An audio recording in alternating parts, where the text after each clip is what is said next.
आजच्या पाठाचे नाव आहे धाडसी झुगी. झुगी 9-10 वर्षांची मुलगी. ती आणि तिचे आईबाबा शेतातील झोपडीत राहत. तिचे आईबाबा शेतात काम करत. सायंकाळ झाली. झुगी अभ्यास करत बसली होती. झोपडीबाहेर कोकरू बांधले होते. झोपडीत येऊन आईने चुलीवर भात शिजायला ठेवला. झुगीला भाताकडे लक्ष ठेवायला सांगितले आणि विहिरीवर पाणी आणायला गेली. तेवढ्यात कोकराचा बंब ओढण्याचा आवाज आला. तशी झुगी धावतच झोपडी बाहेर आली. तिला एक लांडगा दिसला. तो कोकराकडे येत होता. झुगी घाबरली. क्षणभर विचार केला. ती झटकन झोपडीत गेली.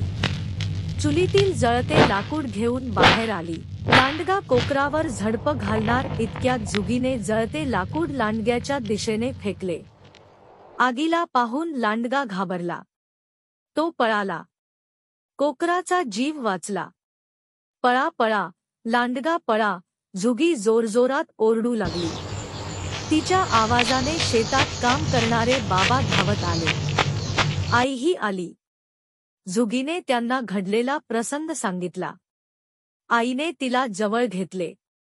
बाबांनी तिच्या डोक्यावरून हात फिरवला. झुगीच्या धाडसाची बातमी गावात पसरली. गावच्या सरपंचांनी तिची पाठ थोपटली. शाळेतील शिक्षकांनी, मुख्याध्यापकांनी तिच्या धाडसाचे कौतुक केले. जर तुम्हाला ही कथा आवडली असेल तर कृपया लाईक आणि सबस्क्राईब करा.